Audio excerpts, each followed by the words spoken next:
Bwana Yesu asifiwe. Haleluya. Amen. Nawasalimu katika jina la Yesu. Ni mchana mwema ambao Mungu ametupa ili tukapate kuzungumzana, na Jumatatu nikawatangazia, Jumatano nikawatangazia ya kwamba kwa haya majuma matatu tutakuwa tunafundishana jinsi ya kupigana na umaskini ama chanzo cha utajiri. Bwana Yesu asifiwe. Tutakuwa tunafundishana haya majuma matatu chanzo cha utajiri. Unajua utajiri una chanzo, na kile chanzo cha utajiri ndiyo njia ya kupigana na umaskini. Bwana Yesu asifiwe. Si kila mtu anataka utajiri katika ulimwengu, kila mtu anataka utajiri, si ndivyo? Nani hataki utajiri? Anyoshe mkono. Lakini kuna chanzo. So tunataka tufundishane kwa majuma matatu ili tukapate kujua vile tunaweza kutoka katika maisha yale ambayo tunaishi. Tujue ni jinsi gani tunaweza kujikwamua katika misingi ile ambayo tumekuwa nayo. Bwana Yesu asifiwe. Nataka tusome mstari, tukianza na mstari wa Hosea 4:6. Hosea 4 kifungu cha 6. Nataka tuanzie hapo. Mmoja wetu atusomee. Nataka niongee juu ya chanzo cha utajiri, na ni mafundisho juma hili, Jumapili ijayo na ile nyingine. Mungu akituwezesha tutakuwa tumefika mahali na tunaweza kuanza kupanda tukatoka katika pale mahali tuko. Mmoja atusomee. Watu wangu wanaangamizwa kwa kukosa maarifa. Kwa kuwa wewe umeyakataa maarifa, mimi nami nitakukataa wewe, usiwe kuhani kwangu mimi. Kwa kuwa umeisahau sheria yangu, sheria ya Mungu wako, mimi nami nitakusahau, nitawasahau watoto wako. Baba, katika jina la Yesu ninakushukuru na kuinua. Ninaomba ukanene nasi mchana wa leo. Kwa jina la Yesu nimeomba. Bwana Yesu asifiwe. Tunapotazama hayo maneno ama hilo neno la Mungu, Biblia inasema watu wangu wanapotea kwa kukosa maarifa. Bwana Yesu asifiwe. Ukienda katika Biblia ya Kizungu, hapo kwa maarifa wameweka knowledge, ufahamu. Yesu asifiwe. Hiyo ndiyo imesababisha watu wengi wanapotea. Na anasema hii knowledge ama haya maarifa yanatokana na neno la Mungu. Bwana Yesu asifiwe. So hii Biblia tunapoisoma ina ufahamu wote. Hayo mambo ya mahesabu utayapata kwa Biblia. Hiyo physics iko hapo kwa Biblia. Hiyo biology iko hapo kwa Biblia. Kile ambacho anakitafuta kiko hapo kwa neno la Mungu. Anasema watu wangu wanapotea kwa sababu hawana maarifa, hawana ufahamu. Bwana Yesu asifiwe. Lakini wangekuwa na ufahamu hawangepotea. Wangekuwa na maarifa hawangepotea.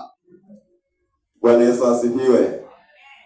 Najua makanisa mengi katika huu ulimwengu huwa yanapeana information ambayo ni sawa, lakini hawapeani knowledge. 96% ya makanisa wanapeana information ambayo ni sawa na kubalika, lakini hawapeani knowledge. Lakini hapa mnapokea information na pia mnapata knowledge. Bwana Yesu asifiwe. Unajua information na knowledge ni vitu viwili tofauti. Yaani habari na ufahamu ni vitu viwili tofauti. Tunapoenda kule mashambani tunaambiwa mvua ikinyesha lima upande utapata mahindi. Hiyo ni information, si knowledge. Bwana Yesu asifiwe. Lakini utapata mwingine ameambiwa Mvua ikinyesha, chumbua chini, eka manyua, eka olea, ndiyo panda, halafu lete dawa pia, halafu palilia, halafu mahindi yatakuwa vizuri. So unaona hiyo ni vitu viwili. Huyu ana information ya kwamba akipanda atapata, na huyu ana knowledge ya vile atakavyofanya. Bwana Yesu asifiwe.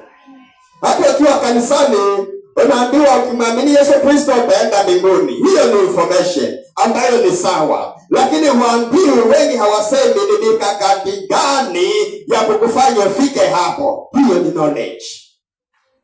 Bwana asifiwe. Ambayo wengi hata maprofesa hawapeani knowledge, wanapeana tu information. Ukitoa utabarikiwa, hiyo ni information, lakini ni nini kingine nitafanya, hiyo ni knowledge. Bwana Yesu asifiwe. Na hapa anasema watu wangu wanapotea, hawafaulu, hawafikii kiwango kile ambacho kinatakikana, kwa sababu ni kweli wana information lakini hawana knowledge, hawana ufahamu, hawana maarifa. Bwana Yesu asifiwe. Hapa kwa hii kanisa vile tuko, nimefanya research tu, na nikaona family zote ambazo zinakuja hapa kanisani, hakuna family ambayo inapata less than 20,000, lakini watu wanaishi kana kwamba wanapata 1,000 kwa mwezi. Kwa sababu gani? Hawana knowledge. Bwana Yesu asifiwe. Na hizi wiki 3 tutakuwa tunapeana knowledge. Nikipima hivi, nikiangalia mama na baba, kila mtu anapata more than 20,000. So hili ndilo kanisa tajiri, kwa sababu hakuna jamii hapa ndani ambayo inapata chini ya 20,000 kwa mwezi. Hakuna. Hata kama mama hapati, mzee anapata zaidi. Kama mzee anapata chini, mama naye anapata. So hakuna.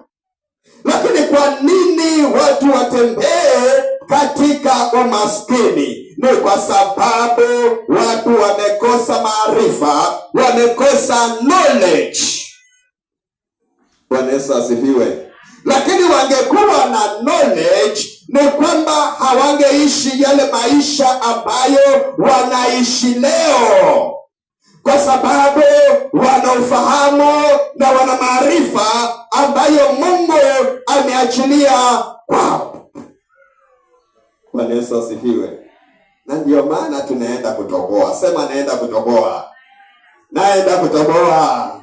Naenda kutoboa.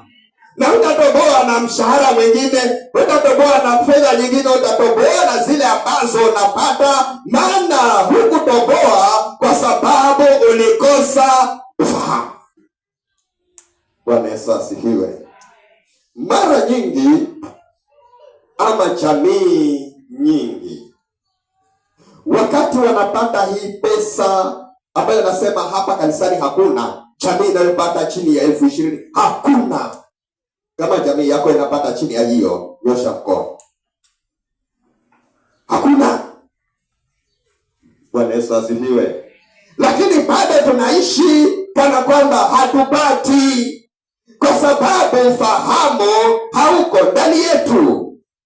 Na kile tunapewa, kama ni mahali popote, tunapewa habari, tunapewa information ya kwamba ukiwa na hiki kutafanyika hivi, lakini hupewi zile njia za kwamba ni nini kitafanyika.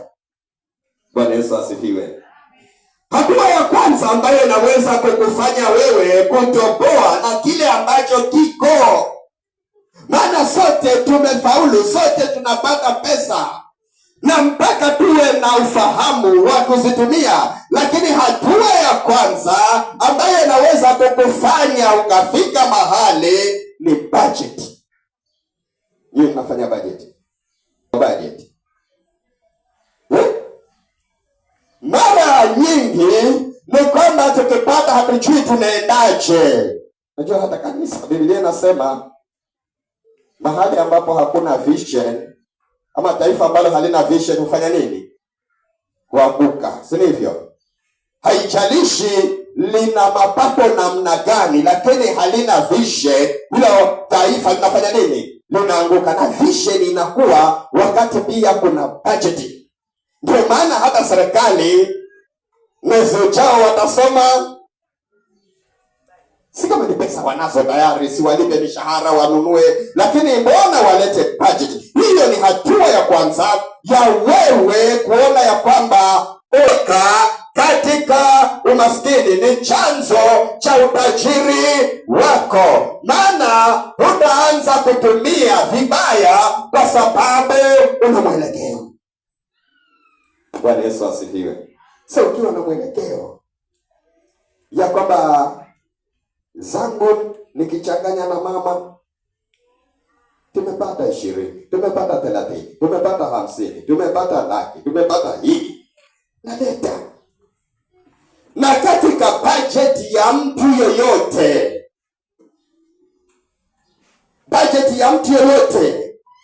unafanya research ya vile vitu ambavyo unataka kuvileta kulingana na mapato yako. Bwana Yesu asifiwe. Kulingana na jamii yako, ni nini ambacho kinahitajika? Ni nini ambacho unataka kukifanya? Bwana Yesu asifiwe. Lakini katika bajeti yako, kwa sababu Biblia inasema hatua ya kwanza ni Mungu. Katika bajeti yako ni mpaka pale juu, maana utalindwa na Mungu, utatetewa na Mungu. Hatua ile ya kufanyiwa ni Mungu. Hatua ya kwanza ni mpaka uitolee fungu la 10. Bajeti yako wewe uliokoka, ili bajeti ifanye kazi, kwanza ni mpaka imjue Mungu. Alafu ukifika hapo, unaanza kuleta yale ambayo ni muhimu. Watu wengine akipata pesa haone kitu cha muhimu. Anajua hata mwezi uliopita alilala njaa, anajua hata mwezi huu hajui kutendaje, lakini anaenda dukani, anaenda kubeba kabati, alafu tarehe 15 ana budget. Bwana Yesu asifiwe. Hiyo ndio hatua ya kwanza ya kututoa, yaani tuache kuingilia mambo ambayo si muhimu katika maisha yetu. Bwana Yesu asifiwe. Unapata mtu kile ambacho anapata ni kidogo, lakini kila matanga amepima nguo, kukiwa na birthday amepima nguo, kukiwa na harusi amepima nguo, yaani kila mahali. Hata ukawa na nguo 100 hutaweza endelea kama hutakuwa na mipangilio kwa ajili ya maisha yako. Bwana Yesu asifiwe. Nani amekufa shangazi? Nguo. Na huko ni mama mdogo, nguo. Na kwa fulani kuna harusi, nguo. Lakini ile pesa nayoipata haitoshi, lakini anaingilia hayo mambo kwa sababu labda ameona kuna mtu anafanya hivyo. Bwana Yesu asifiwe. Biblia inasema watu wangu hupotea kwa sababu information wanayo, lakini knowledge hawana. Bwana Yesu asifiwe. Wengine wanapotea, hawawezi kuendelea mbele kwa sababu ya kukosa tu kushirikiana. Huyu anapopata hiki kidogo anajifanyia mambo yake, na huyu anapopata hiki kidogo anajifanyia mambo yake, na wanasambaratika wote. Bwana Yesu asifiwe. Wanasambaratika, maana kile anakifanya akiwa kivyake mara nyingi si kitu kizuri. Napata mzee anapata pesa, lakini nyumbani hazitaonekana, maana amepangishia nyumba mtu. Si vibaya kumpangishia, lakini unaenda wapi? Bwana Yesu asifiwe. Na mama naye anapangishia wake, pale nyumbani kunakosekana chochote, watoto wanalia school fees. Lakini kama umeanza na Mungu, halafu huyu mtoto unalipa 10,000 kwa tamu, mwezi ni ngapi? Si ni 3 tu. Na wewe unapata 20. Nasema hakuna mtu anapata chini ya 20,000 kwa family. Si ni 3. Kipiana hiyo 3 kila mwezi, si mtoto anasoma na unabaki na 15. Bado una pesa. Bwana Yesu asifiwe. Huwezi kwenda kununua chakula ya ghali ukiwa na mapato madogo, utalia. Sasa chakula pia inaenda ile size yako. Alafu upande polepole ili upate pesa ya kusave. Inaenda ile size yako. Umebaki na 15. Na unataka usave. Nunua unga na sukuma. Kula sukuma kila siku. Maana hiyo ndiyo nafasi yako, kwa sababu ukienda katika nafasi isiyokuwa yako, utakuwa maskini miaka yote. Biblia inasema unakosa ufahamu. Bwana Yesu asifiwe. Maana umeruka maisha ambayo si yako, na ikifika baada ya siku 3 hakuna kitu. Maana maisha uliyoishi, umeishi maisha ya Ansila na wewe si Ansila. Umeishi maisha ya John Kenga na wewe si John Kenga. Umeishi maisha ya huyu mwingine na wewe unafikikana katika maisha, uishi maisha yaliyo yako. Chanzo cha utajiri. Bwana Yesu asifiwe. Najua wengine wao wanakopi. Anatembelea mwenzake, anaenda kuona kumeng'ara, na yeye bila mpangilio anaenda kuchukua loan aje ang'arishe kwake, alafu vije vichukuliwe viufwe, maana ameishi maisha ambayo si yake. Na badala ya kupanda anafanya nini?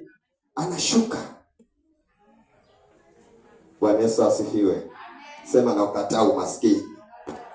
Na ukataa umaskini. Nafikiri ni mahali gani mtaenda kufundishwa. Na wiki 3 nafundisha mpaka mnyoke. Kuanzia mwezi wa 6 mtakuwa matajiri. Bwana Yesu asifiwe. Yaani unaona mtu kile anachopata hana ufahamu wa kukiendeleza. Yaani wewe uko kazini unapata 1000 zako 30. Ni vizuri. Lakini hapa pana mama amekaa nyumbani, hakuna kitu anafanya. Na wewe kila siku apokea ukileta. Kwa nini usiwe na akili ya kuona ni jinsi gani hii kazi yangu inaweza kusababisha huyu mama akawa na mapato ili mkaongeza? Bwana Yesu asifiwe. Ama mzee, si wengine tuna wazee huko nyumbani. Na wale wazee si kila tukipokea tunatuma, si hivyo? Ambalo ni jambo zuri. Maana kila tukipokea mshahara tunatuma, maana ni wazee wetu. Lakini huyu mzee anaweza kuwa na nguvu. Je, ni nini unafikiria cha kufanya ili yule mzee asiwe dormant? Akiwa dormant atakufa haraka. Badala ya kumtumia hizo 10,000 kila mwezi, kukawa na kitu kile ambacho unapanga, ukaanzisha kitu. Mimi nikizaliwa sikumuona nyanya akilima. Maana nyanya alikufa niko darasa la kwanza. Mimi sikumuona akilima. Kulima. Lakini pia sikumuona dormant. Maana wakati huo watu walikuwa wanapanda mchele, mpunga, na yeye atarauka akakai pale kwenye mpunga, akiona ndege anapiga tu makofi ama anapiga miti hivyo tu, lakini amesaidia kufanya investment. Bwana Yesu asifiwe.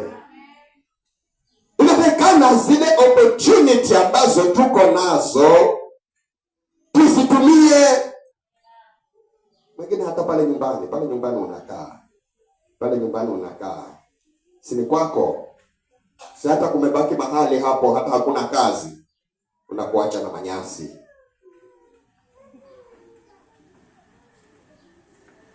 Sasa kama hata ungelima mboga, Si wiki moja ungekuwa na mboga zako ambazo hujazinunua. Yesu asifiwe. Kama ni padogo, nenda pale kwa ofisi ya Mohamed Ali, pana ile ofisi ya agriculture, pewa magunia. Panda mboga zako hapo kwa magunia, chanzo cha utajiri. Bwana Yesu asifiwe. Panda basi mboga zako hapo kwa magunia. Chukua maji, unaosha vyombo, maga hapo, usiende kuchukua maji mapya. Na wiki 2 unakula mchicha wako. Lakini shida ni kwamba tutalalamika hata mboga ziko ghali, na pale kwako nyumbani pana space karibu hii kanisa. Menunua mchicha wamepandisha hata sijui ni nini. Yaani miti mitatu basi shilingi 10. Sasa hapa nyumbani watu watashiba miti mingapi? Sina maanisha nitumie 100 basi ndio washibe. Na halafu una space pale nyumbani yako. Na mvua yanyesha, vyombo waosha, chanzo cha utajiri. Bwana Yesu asifiwe. Yaani mara nyingi inatakikana tuchukue yale mawazo tulionayo tuyaeke into reality. Yaani yale mawazo yasibaki mawazo, lakini yafanye kazi ya kuonekana. Bwana Yesu asifiwe. Kila siku unawaza tu. Kama uliwaza mwaka jana, ukawaza mwaka juzi, mbona yale mawazo usiyachukue yakawa product, yakawa kitu. Bwana Yesu asifiwe. Haleluya. Mara nyingine unajua kuna watu wanaweza kuanza biashara na 1,000 na akatoboa kwa sababu anaofahamu. Na mwingine akaanza biashara na 1,000,000 akakosa kutoboa kwa sababu ana information kwamba biashara inalipa. Sio ni information. Na kweli inalipa, na ameambiwa inalipa, fungua na italipa, lakini hana knowledge. Unapata mtu tu. Sasa kama uko pale nyumbani, wewe ni mama ama ni mzee na huna kazi, una mahali unaenda, si basi hata uchome njugu. Kuna mtu akinunua njugu umepata hukupata. Tukienda sokoni ukichukua omena wafunge pale, wewe fuata shughuli zako. Mtu akinunua umepata hujapata. Lakini mara nyingi tunalia shida kwa sababu tunakosa ufahamu. Bwana Yesu asifiwe. Hatuna ufahamu. Na tunatishi pesa zikienda kwa sababu tunakosa ufahamu. Bwana Yesu asifiwe. Kule nyumbani kwenu, kila kitu chako, fanya jambo ambalo litasababisha, maana huu mshahara siku nyingine watakatika mshahara, si ndio? Ukikatika utaanza kulia kwa sababu hakuna kitu ambacho umekifanya na kile unachopata. Na mara nyingine tunafanya vitu ambavyo haviingiliani, ni vitu ambavyo havina misingi. Bwana Yesu asifiwe. Lakini nyinyi washirika hapa, nyinyi mna bahati, nyinyi mnafanya vitu vya misingi. Bwana Yesu asifiwe. Hamuishi maisha ya kushindana, si ndio? Mnafanya vitu vya misingi. Shakuona washirika amepata pesa nzuri na anakuja, mchungaji nifanye nini? Hii nifanye nini? Wengine wanafanya tayari, niombee. Lakini pia niombee, mimi naomba, lakini huna ufahamu. Bwana Yesu asifiwe. Na mimi nakemea mapepo, maana huyu mtu ana 300, ana 400. Mimi naanza kukemea mapepo. Bwana, hakikisha hakuna mapepo hapo biasharani kwake. Hakikisha hii inafanyika. Lakini katika huko kukemea hana ufahamu. Bwana Yesu asifiwe. Amen. Wengine wanakuja, nipa sasa nifanye nini? Kama hivi hivi. Wengine wanafikiria wakija kunieleza amepata 400, namwambia tu afungu la 10, mimi sina shida. Ukitoa sio Mungu mwenyewe atafanya. Usipotoa, si Mungu mwenyewe anajua. Na wale wamekuja kupata ufahamu wameendelea. Bwana asifiwe. Maana hawakuharibu, wameendelea. Hii inafanyikaje? Pata ufahamu. So chanzo kikubwa cha utajiri ni kupokea ufahamu. Na Biblia imeleta ufahamu wote wa kazi zote wa kila kitu, lakini hatutaki kufuata. Kama hatuna ufahamu, hatutaki kuuliza. Wengine anaenda mahali, anaona kuna mtu amefungua duka, vitu vyanunuliwa, watu wamepanga laini kama hivi.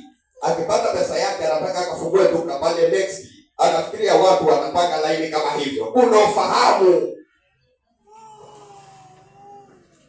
Bwana Yesu asifiwe.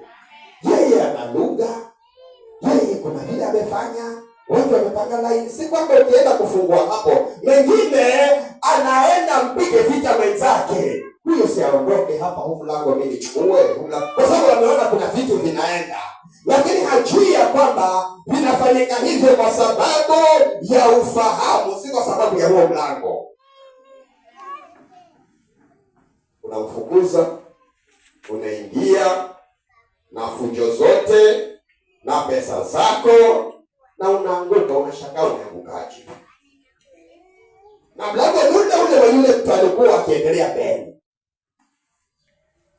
Bwana Yesu asifiwe. Nilifungua duka pale Bakara, lakini cha ajabu nikapigwa vita vingi sana, lakini nikasurvive. Vita vikaendelea, nikasurvive. Wachawi wakaroga, nikasurvive.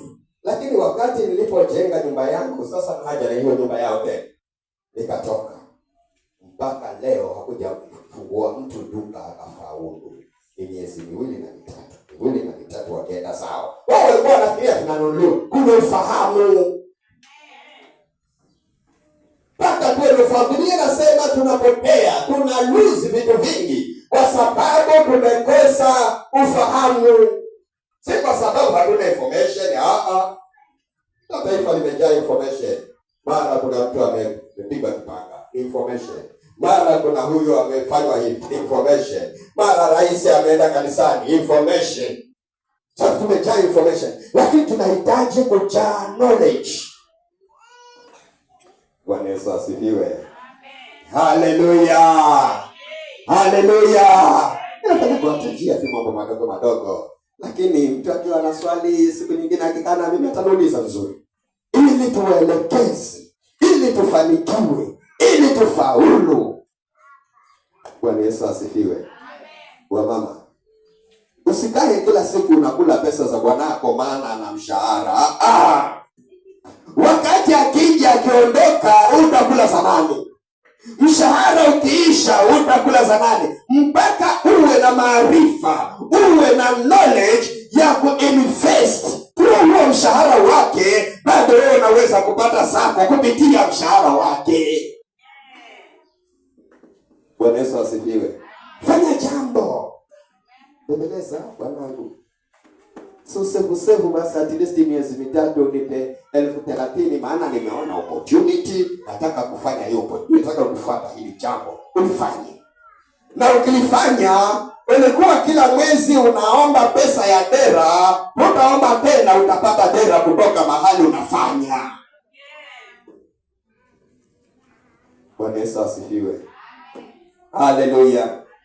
Sasa hiyo mama mnaenda kuomba pesa, mwanze kuinvest mambo yenu. Wale wataomba pesa wanyoshe mkono. Mwanze mambo. Achani kukaa ati napika chakula, wanangu akija ale, arudi kazini. Hiyo ni information. Hebu pata knowledge mchana wa leo, piga makofi maana unapata knowledge. Bwana Yesu asifiwe. Pata knowledge. Yana hata imefika jioni nikasimu tu. Halo. Mbona umechelewa kuleta unga?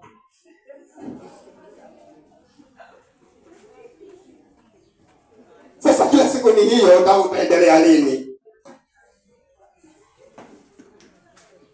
Unafikia mahali anakwambia wewe fanya hivi, toka nenda kwenu, na hata nauli huna,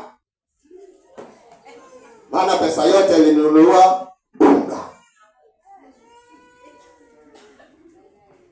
Bwana Yesu asifiwe.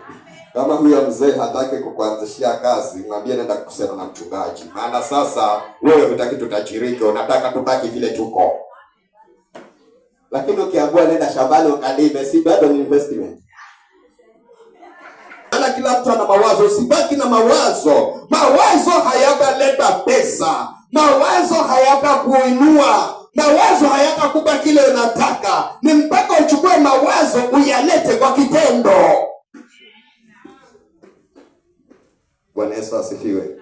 Kila mtu ana mawazo. Hapa hata nikasimamisha mmoja kamuuliza na waza nini, ananiambia tayari. Kila mtu ana mawazo, lakini hayafanywi kwa kitendo, yanabaki kuwa mawazo. Mguse mwenzako, mwambie kanisa hili hatutabaki na mawazo. Mawazo yatageuka kitu. Sasa kina mawazo. Bwana Yesu asifiwe. Haleluya. Hebu nataka tusome mstari katika kitabu cha Mithali 24 mstari wa 27. Tengeneza kazi yako huko nje, jifanyie kazi yako tayari shambani, ukiisha jenga nyumba yako. 27 peke yake. Bwana Yesu asifiwe. Anasema jitengezee kazi yako huko nje. Hiyo inamaanisha hapa kanisani hakuna kazi eh? Bwana Yesu asifiwe. Anasema jitengezee kazi yako huko nje. Sasa akisema jitengezee, hamwambii mzee, hamwambii mama, hamwambii kijana, anamwambia mtu. Bwana Yesu asifiwe. Na nasema ukisha jitengezea kazi yako, pia utaangalia mambo yako ya shambani. Alafu anasema hayo mambo yakikamilika, maana sasa unapata pesa, jijengee nyumba yako. Bwana Yesu asifiwe.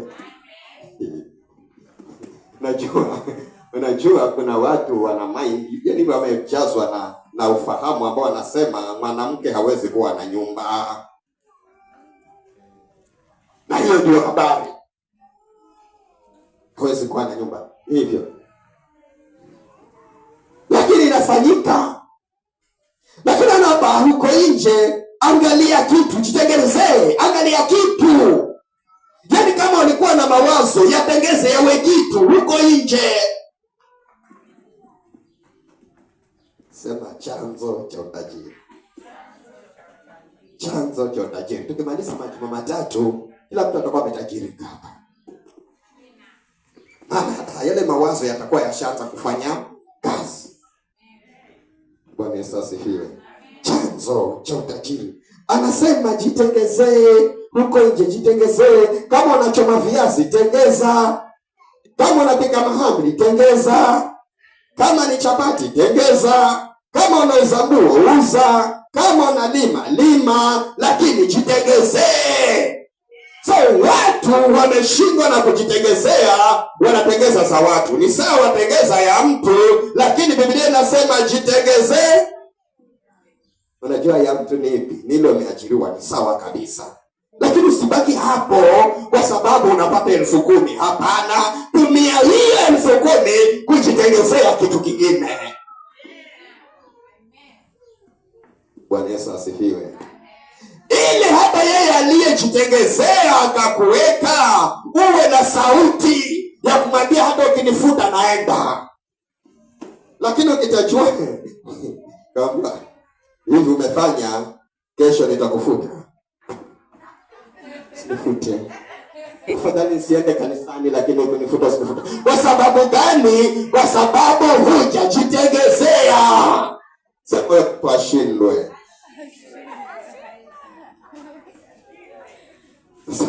Sasa mwenda akiona amepiga magoti hivyo, maana anajua huyu basi hatajitegemea kweli. Kwa hiyo amepiga magoti hivyo, anasema sasa ulikuwa watoka saa 10 lakini utaanza kutoka saa 12.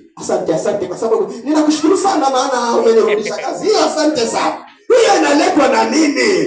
Inakuja kwa sababu umekosa ufahamu, na Biblia inasema jitengezee huko nje, mbali na kile unafanya, jitengezee. Bwana Yesu asifiwe. Unaona, kama kila mtu hapa kanisani, mbali na zile research nimefanya, kama kila mtu angejitengezea, tungekuwa mbali sana, tungekuwa pale tuko.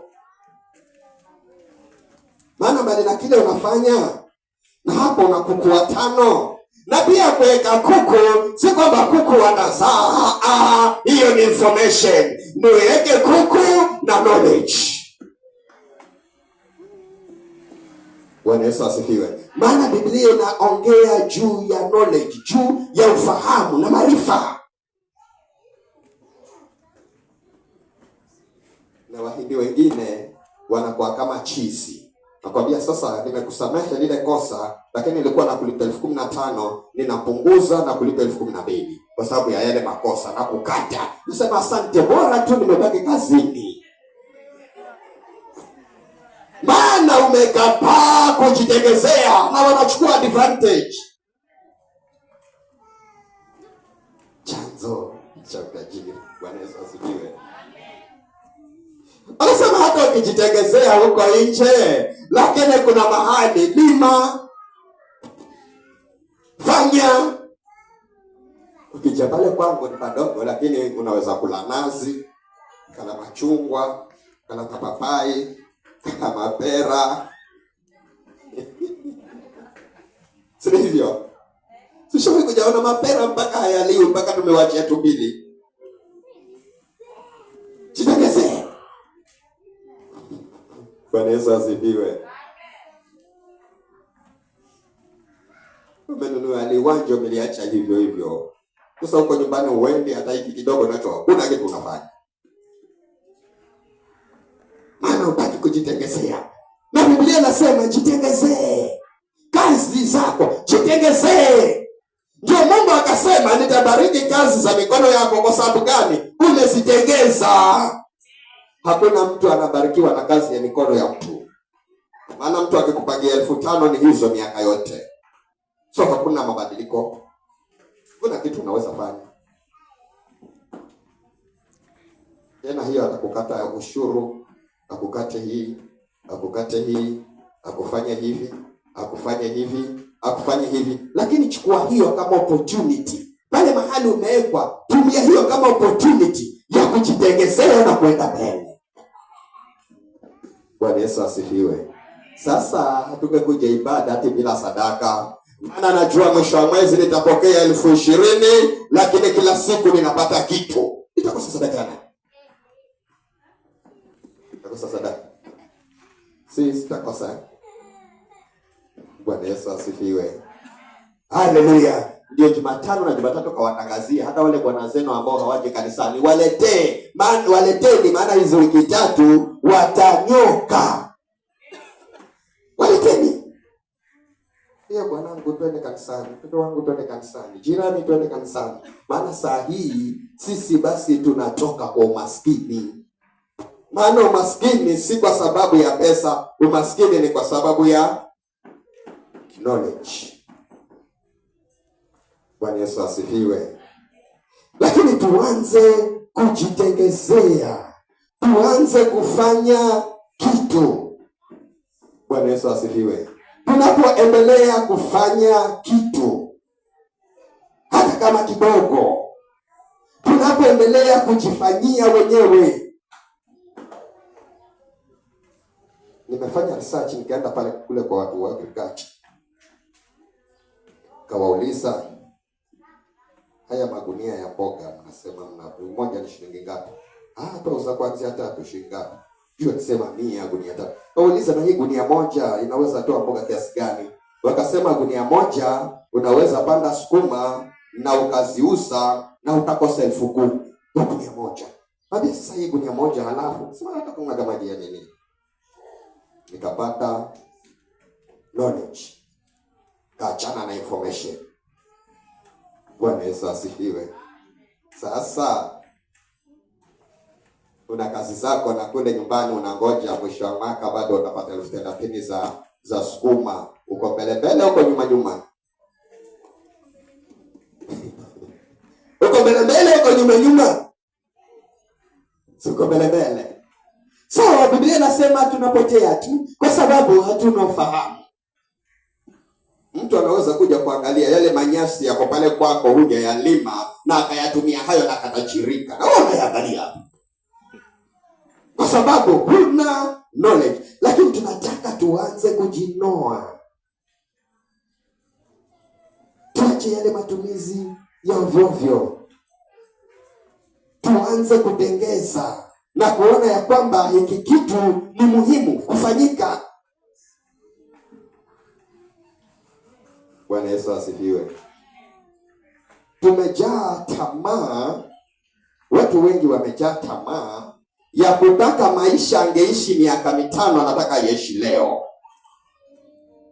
Lakini angeweka mikakati angeyaishi miaka 5, angeyaishi miaka 10 ijayo, lakini anatamani kuyaisha leo. Ndio maana anachukua loni kwa chama, kwa huku vyama 5 vyote amejaza. Najua mtoto wapi alipe.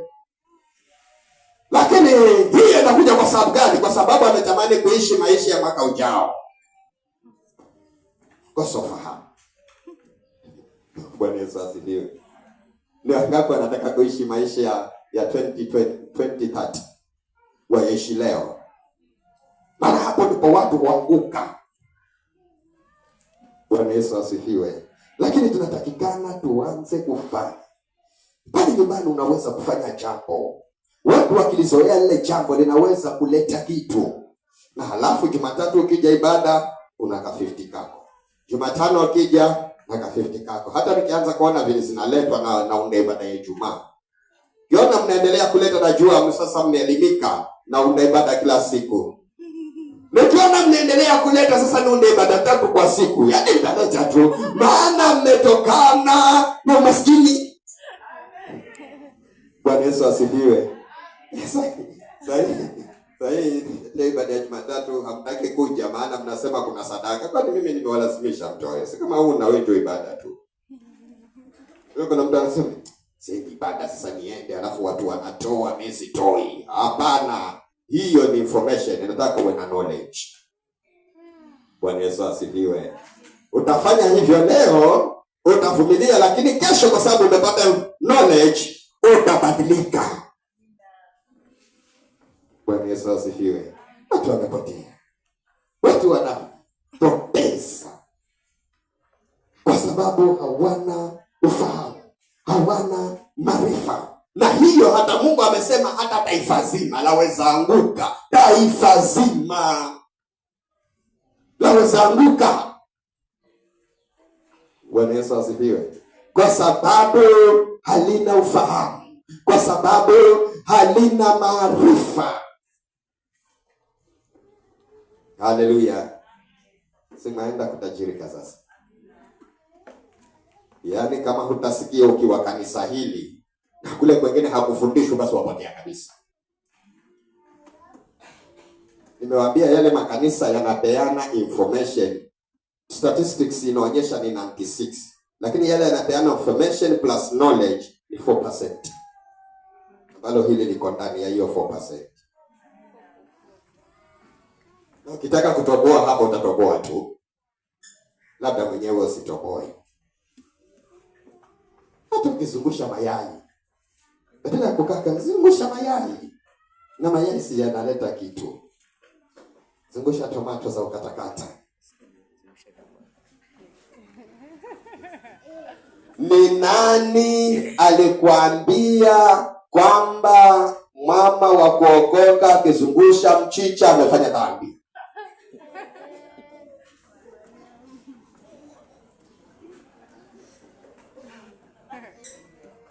Bwana Yesu asifiwe.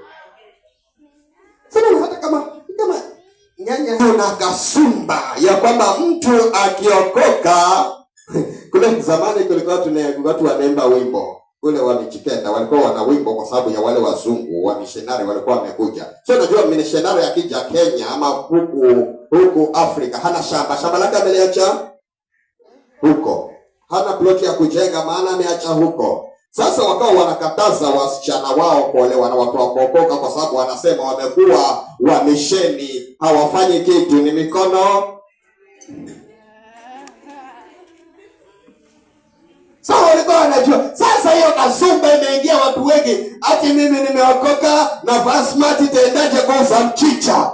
Kwa mke mchana wa leo.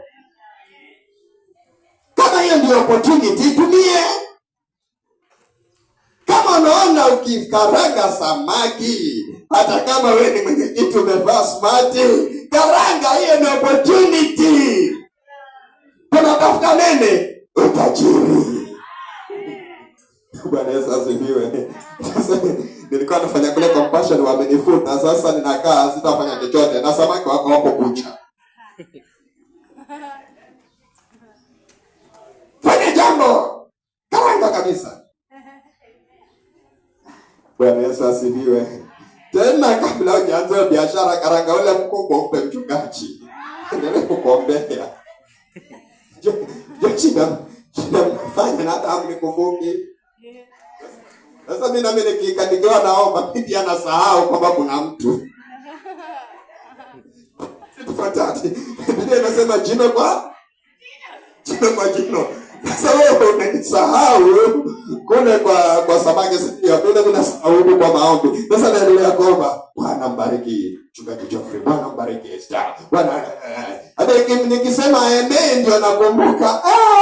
Sijamwombea Noeli, sasa nitarudi tena Mungu nimesahau. Hiyo zienda. Sasa fanya kitu nikukumbuke.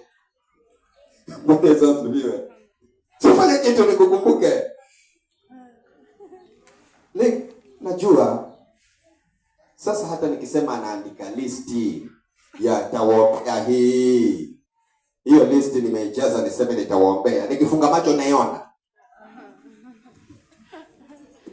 Nikifunga macho nikianza kuomba sioni. Kile kitu ninaona ni kile kiko kwa akili yangu. Kwamba fulana niletea samaki kupaka. Ndio nilihubiri samaki kupaka, haikuisha wiki. Mzee niletea samaki mkubwa wa kupaka. Sasa nakumbuka mpaka leo, wewe unakumbuka na nini?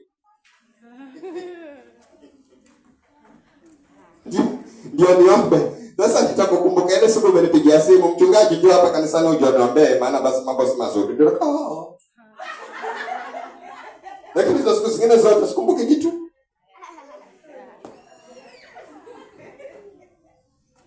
Bwana Yesu asifiwe. Gusa mwenzako mwambie chanzo cha utajiri. Chanzo cha utajiri. Tusimame.